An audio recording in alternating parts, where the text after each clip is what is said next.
Let's start with single-use items like the popcorn maker, the ice cream maker people gave us for our wedding, and we never, ever took it out of the box. I remember a time I got an ice cream maker for our wedding, and I had it for probably 2 years, never took it out of the box, almost brought it to my new home, still in the box.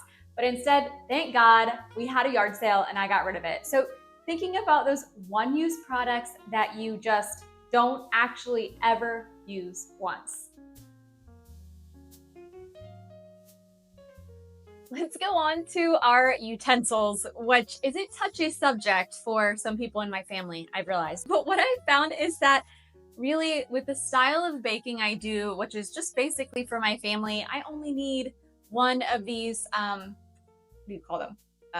Spatulas, that's the word. Spatula, I only need a flipper. I only need one wooden spoon. But what I will say is that I found ones that are higher quality that last me a long time so that you don't have to go rebuy those things. But also because they are nice quality, I don't need multiples in case one breaks. Let's talk about our pots and pans. So for us, we have really cut down on the amount of pots and pans that we have. Currently, I have 2 of the mid-size frying pans because I just have realized over the past, let's say 7 years that we've been in this house, that we have a certain style of cooking. I can cook my favorite pasta dishes, my favorite chicken dishes, all in these 3 pots right here. So I enjoy baking a lot more than I do cooking, and I feel a lot more successful in the baking area. But what I've found is that even when I am cooking some of my favorite things like my grandma's biscuits, I have one flat baking sheet and I don't have any more biscuit cutters. And here's why. Actually, the lid of my favorite mugs are the perfect size for cutting my biscuits as I am making them. Now, this is just a very cheap bucket I think I got from Target, but I love this one because it's small, so I'm not buying a ton of extra spices. And it also just lets me see exactly what I have because I can pull it all the way out of the cabinet. Now, as you are going through your spices, really look at the date, but also if you're like me and sometimes I really don't care that much about the date, when it comes to spices, I will just make sure that it still is loose and it looks good, it's not discolored. And going through your spices and getting rid of the old is definitely a way that you can clear out a lot of that excess in our cabinets. As somebody who is just diagnosed with ADHD, I can honestly say I've been looking for a product to help me for a long time. And after talking to my doctor very recently, she told me to go for it. And so I started a trial of Magic Mind, which is said to sharpen your mind, lower your stress, and better your energy. So all 3 things are things that I'm struggling with right now. So over the past several days, I have been taking this in all different forms. So my favorite so far is I like to mix it in the morning with my lactose-free milk and drink it while I'm sitting outside or reading a book, enjoying myself. Has been my favorite way, but also I've just taken it in my pocket and took the shot in the morning on my morning walks. So as somebody who does a lot of research on things that I put into my body, the matcha is the highest possible grade, and they've done over 200 scientific studies on the things that they've actually put into this mind boosting product. So I will say after the first couple of days, I didn't feel a whole lot, though I enjoyed the flavor. And I actually, because I was switching it up and my doctor told me to get off of coffee, I felt like it was a nice replacement, even though you don't have to use it like that. But now all I do is I drink it every morning. I think this is like my 5th or 6th morning I've been drinking it, and I do feel a little boost, just a little more energy, a little better, but without the jitters that I was getting from drinking coffee too much with what's going on in my body. But if you want to try a company, also provide 100% money back guarantee after even 100 days if you're not happy. So for me, it was a win-win. I'm really enjoying it. And down below, you will find a 48% off your first subscription in the first 10 days, or you can try 20% off your first product by using my code minimalist20. So another thing that I found really hard to get rid of was the smaller appliances, but the ones that I just wasn't using very often. So we had a toaster oven and an Instapot, and I ended up getting rid of both of them. The Instapot was something that I found that I thought I had to have one because everyone had one, right? Like I thought that was how I was supposed to cook, but I don't enjoy cooking like that. And so it was another one of those things that was a self-discovery moment. If you are keeping all of these appliances and not using them on a regular basis, then really they are taking up so much space. One thing I do really enjoy though is our air fryer, which works amazingly well. My husband got it for Christmas, and it is one of those appliances that we use a lot. And so it's worth the amount of space. It's worth the energy. Something I really enjoy now is actually this Alexa right here. And I really love the one that we have now because you can ask it to look up basically any recipe you could ever think of, and it will show you the ingredients you need and walk you through all of the steps right here in front of you in the kitchen. The thing that is so handy about this is that I don't need all those extra cookbooks anymore that I was hanging on to, and I might find like 3 or 4 recipes I really liked, but I was keeping a whole huge book for those 3 or 4 recipes. Finding some Sloppy Joe's recipes. Okay, for Sloppy Joe's, here's a few recipes. This one's my favorite.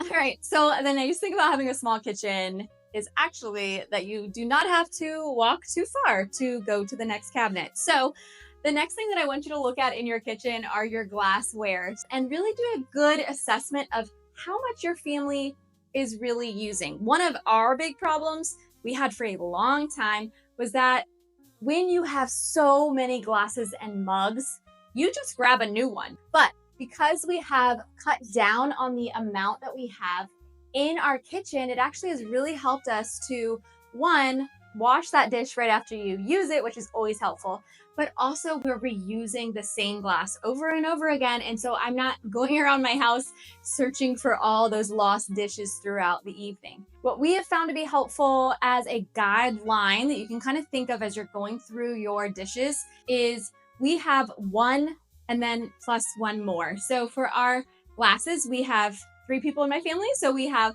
4 glasses. That's plus one more if we had a guest. And that's all we need in our kitchen. If you don't feel comfortable actually getting rid of your excess right now, I totally get it. I was the same way. And what I did is I took all of the excess out and I put them upstairs, but actually pretty quickly.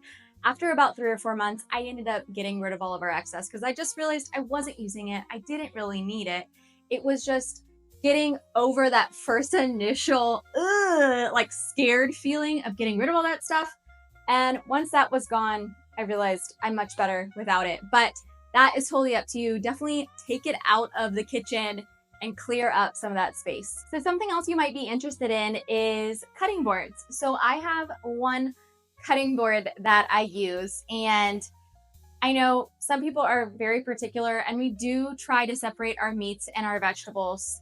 But what I have found is that with one, it's all I really need. If I do want to use it for chicken and for vegetables, I'll just cut my veggies first, get those going, and then I'll wipe it off, flip it over to the other side, and do the rest of the chicken on the other side of the cutting board. So that's really gonna be a you call, but for us, that is what works. Okay, let's talk about dish rags.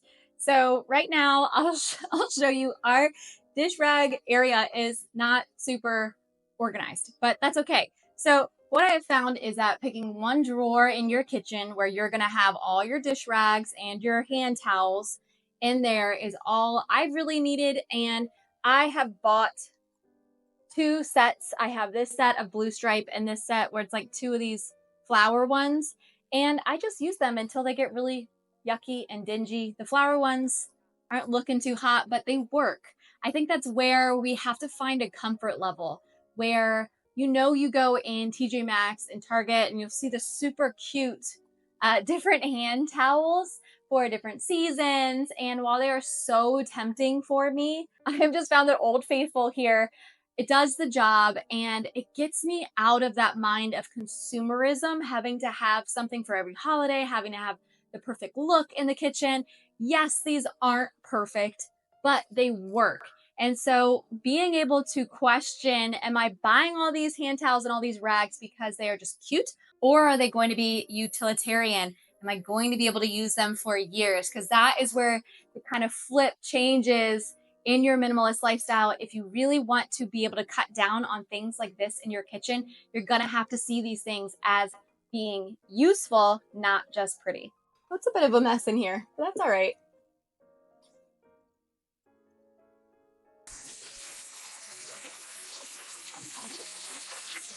As a minimalist, I will still say that having nice containers with nice lids, the Pyrexes, those nice containers that we can put our storage food in are like my kryptonite. I still really enjoy a nice Pyrex. But what I have found is that in reality, really only I need one of the big Pyrexes when we're having a big dish. Maybe we have a lot of leftovers. And I have a few of the smaller containers, but they're so cute.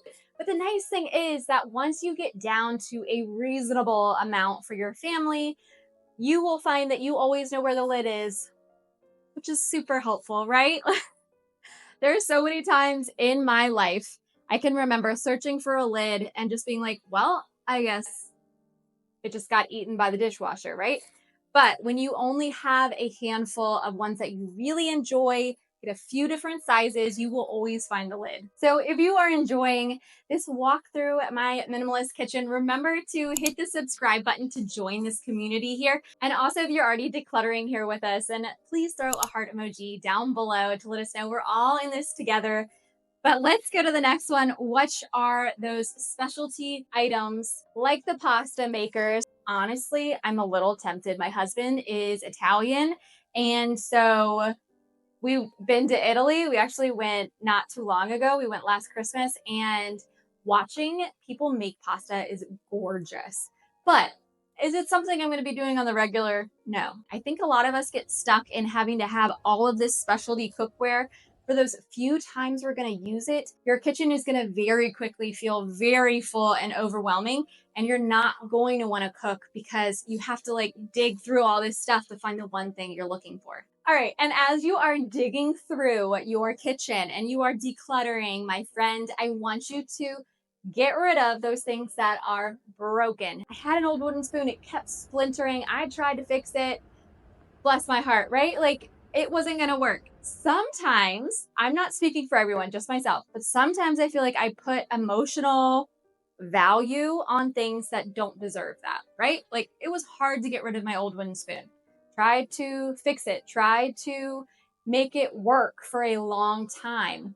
But once it didn't work anymore, why was it still hard to get rid of it? I don't know. But finding a new one that works even better and is going to do exactly what I need kind of helped with the getting rid of process. But I'm trying to guide you towards the fact that if it is broken and it's not useful, please let it go. All right, so this one I might get a little pushback for, but I still firmly believe it. So take it or leave it. I don't think you should have any decorations in your kitchen. And now, while I don't think you need to go as far as I do in your kitchen, if you are really struggling with having to clean that decor, having to dust that decor, or the decor just looks dirty because it's in the kitchen where you are making big messes, right? I always felt like it was one, a dust catcher.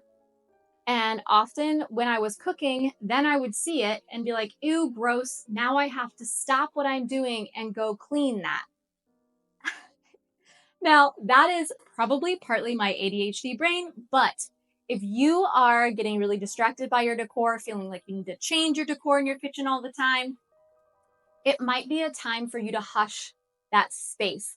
If you don't know what hushing your room is, I have done some videos on it before and I'll link them down in the bottom. But basically, it just means to take the decor, all of the decor out of that room and live with it a week, 2 weeks, a month, until you finally can do a good assessment on what decor should be coming back in. And for me personally, it was nothing. I didn't enjoy cleaning any of it. I didn't want any pictures up. I didn't want any little tchotchkes around, but it took taking all of it out for me to realize how big of a headache it really was to have to clean it. So something else to think about while you're in your kitchen are the lids that aren't being used. So your cookware lids, we don't even have one anymore for our main frying pan because it broke. But getting rid of those ones that aren't being used. Usually when you get a thing of pans, like everything has its own lid, right? And what I've found is that a lot of times you don't need 5 lids. You needed maybe one, maybe two. If you're keeping old ones from maybe old sets that you used to have, you still have the lids, but you're not using the pan anymore, now is the time to let those go. Something else great to start changing is buying our one-use baggies. This pack that we keep, we usually have one about every year that we keep, or when we go on camping trips and things like that. I have found the reusable baggies that I have work really well, and they are actually extremely easy to keep clean. One of my favorite things that we have changed in our house in general is I don't buy any sprays anymore for cleaning. When I finally went through ours, I had like 10 bottles of Windex and it was insanity. I was just mind blown about the waste. And a lot of them I would try a couple times, think I didn't really like the smell or I didn't like how they cleaned. So then I would push them to the back. But what I want you to do now is first start with just going through the things that aren't working for you. Getting those out of your house is really going to help clear up a lot of space. And then I want you to think about switching over to getting your own spray bottle and filling it with either, I like getting the powder. So this one's Everspring, which is from Target. That's the one I'm using in the spray bottle right now. It's a multi-purpose cleaner. You have your own one spray bottle and it cleans about everything in your house. All right, and I also want you to think about getting rid of the rugs in your kitchen. That's something that we have lived without for several years now. I used to have rugs right under the sink because I feel like that's what everyone does, right? But I always felt like they were getting really dingy and dirty looking, and the off-brand Roomba that we have going around always got stuck on the rug. So there was lots of little reasons why I got rid of our rugs. The kitchen is a place where less really is more. You are going to be able to get so much more done and not have to be thinking about that huge Rolodex, that list of things that now you're going to have to clean after you cook. And once again, if you're looking for a little less stress, my code is down below. It's minimalist20 to get your magic mind up to 48% off your first subscription for the next 10 days and 20% off a one-time purchase. All right, friends, if this video has added any value to your life, then I guarantee you're gonna find a few more that you enjoy. So go ahead and click on one of the videos right here and continue learning about minimalism, decluttering, and living a much simpler life. All right, I'll see you guys later.